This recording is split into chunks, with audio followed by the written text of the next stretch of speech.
Within the otherwise inviting blue waters lies a tiny lethal assassin ready to consume your vital organs. From pollution to drunken parties, these are the deadly dangers that await you in these American lakes. Since 2010, the Great Lakes have claimed over 1,000 lives. That's according to statistics compiled by the Great Lakes Surf Rescue Project, a nonprofit committed to advocating for safe swimming practices and lifeguard training. And Lake Michigan is the most treacherous of them all, as it averages around 50 to 100 fatalities annually.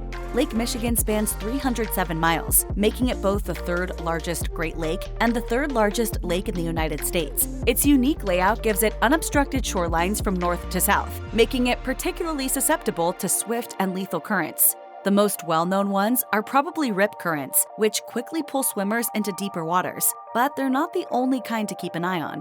Longshore currents are generated when winds and waves hit the shoreline at an angle, and they can carry beachgoers away from safe entry points and fellow swimmers. Then there are structural currents, which are formed near objects like piers and jetties and often hide beneath the surface, altering water flow patterns. And of course, there are also waves, which may look innocuous to beginners, but they can sweep swimmers away or collide with rocks unexpectedly.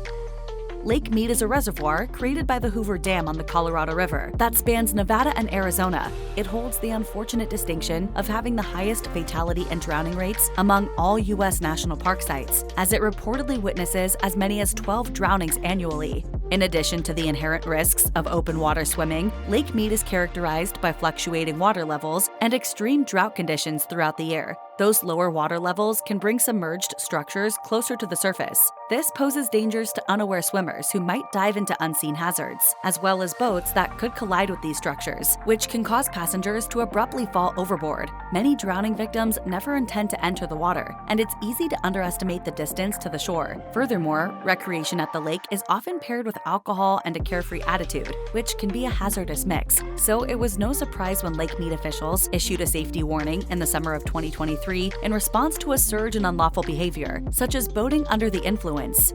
We had a lot of drownings this year. Not one person that drowned in this lake was wearing a life jacket. The darker side of Lake of the Ozarks isn't entirely sensationalized. Nearby areas have reportedly seen a 300% surge in felony crime, a trend that law enforcement attributes to tourism. Boating accidents that are frequently fatal also contribute to the lake's reputation for danger. The Lake of the Ozarks draws millions of visitors annually. This influx translates into a substantial increase in boat traffic, particularly during weekends. Predictably, not everyone has expert navigational skills. The surge of inexperienced boaters, along with alcohol consumption both on the water and at lakeside bars, as well as the lack of sufficient law enforcement, all contribute to the significant level of danger. To make matters even worse, the Lake of the Ozarks has no official daytime speed limit.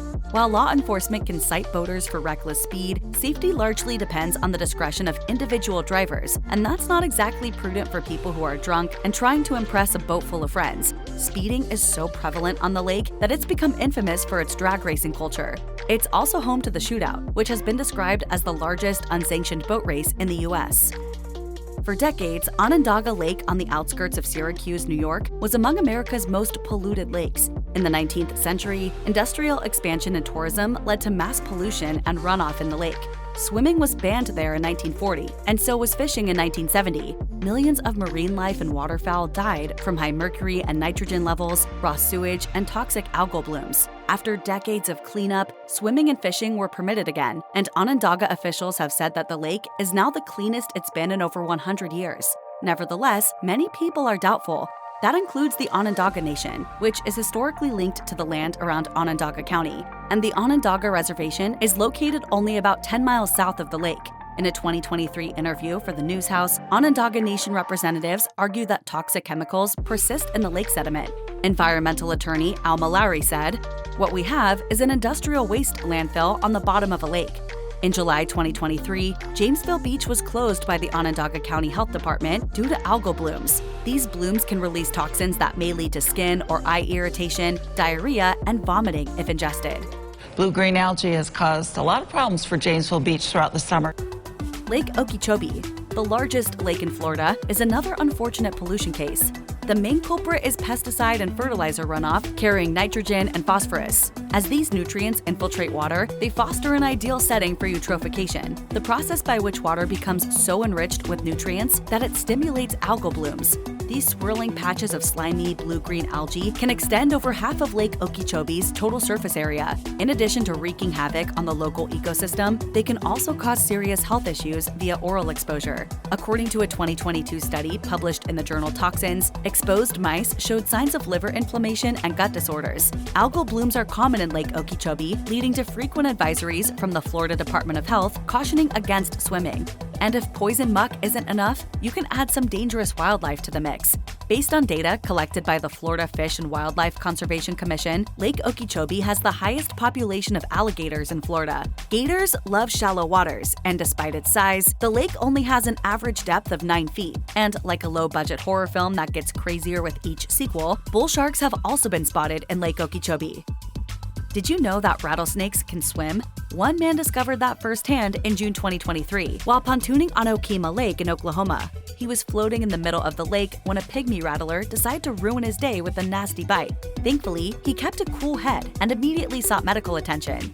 We try to avoid them. They'll try to avoid us the best they can unless they feel threatened. And this isn't exactly a rare occurrence. A month earlier, there was a similar incident of a rattlesnake swimming in California's Lopez Lake. And in July, a 9-year-old girl suffered a snake bite while swimming in Idaho's Blacktail Lake. And back in August 2022, the Texas Parks and Wildlife Department shared a video of a diamondback gliding across the surface of Ivy Lake near San Angelo, Texas. Arizona sees its fair share of rattlesnakes on Lake Pleasant as they take to the water to hunt, evade threats, or cool off. They might even fall from the skies if they're dropped by a clumsy bird of prey. And chances are you might not even see them coming, as they can remain submerged for up to 45 minutes without needing to surface for air. If I see the snake, I'm going somewhere else.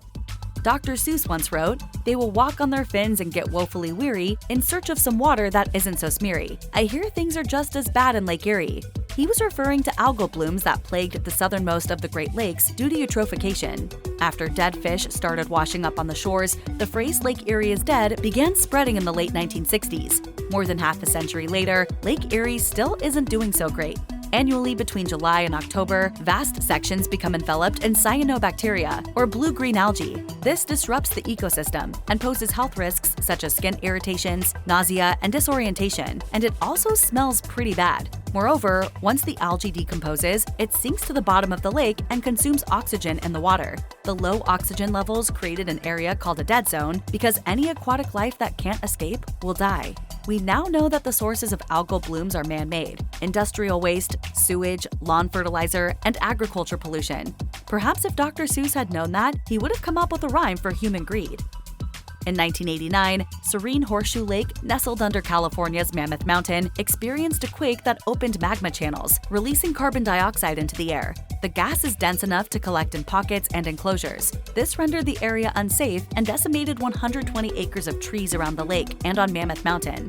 However, research has found that CO2 levels change depending on the season. More snow and water pressing on the mountains squeeze the fault shut like a gate. Fortunately, during the summer months, the CO2 levels around Horseshoe Lake remain closer to the ground. According to the U.S. Geological Survey, the area is safe enough for everyone, even children and pets, but with the caveat that everyone should keep their heads above ground level.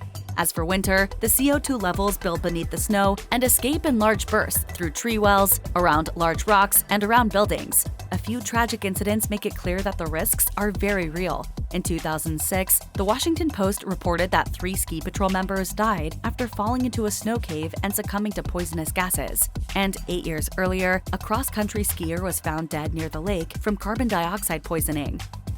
Lake Lyndon B. Johnson in Texas is known for having a consistent water level, making it popular for both swimmers and boaters. However, it sometimes contains a dangerous and invisible threat. Naegleria fowleri is a microscopic amoeba found in fresh water and soil. It's called the brain-eating amoeba because it enters the nose, travels to the brain, and kills brain tissue. It's almost always fatal. In August 2023, a swimmer died after swimming in Lake LBJ and falling ill. Austin authorities confirmed that the swimmer was a victim of Naegleria fowleri. It can migrate or travel into the brain tissue and cause this brain-eating amoebic infection. Symptoms of this illness are severe, including confusion, inattentiveness, seizures, and hallucinations. Death can occur as quickly as 5 days. According to the Texas Department of State Health, infections are rare, though they're more likely during summer. Brain-eating amoeba live in warm water of 80 degrees Fahrenheit or more, particularly in the humid South. Since 1962, Texas and Florida have led the country in infections, with 39 and 37 cases respectively. The Brazos River Authority in Texas often cautions swimmers to be wary of Naegleria fowleri in open water.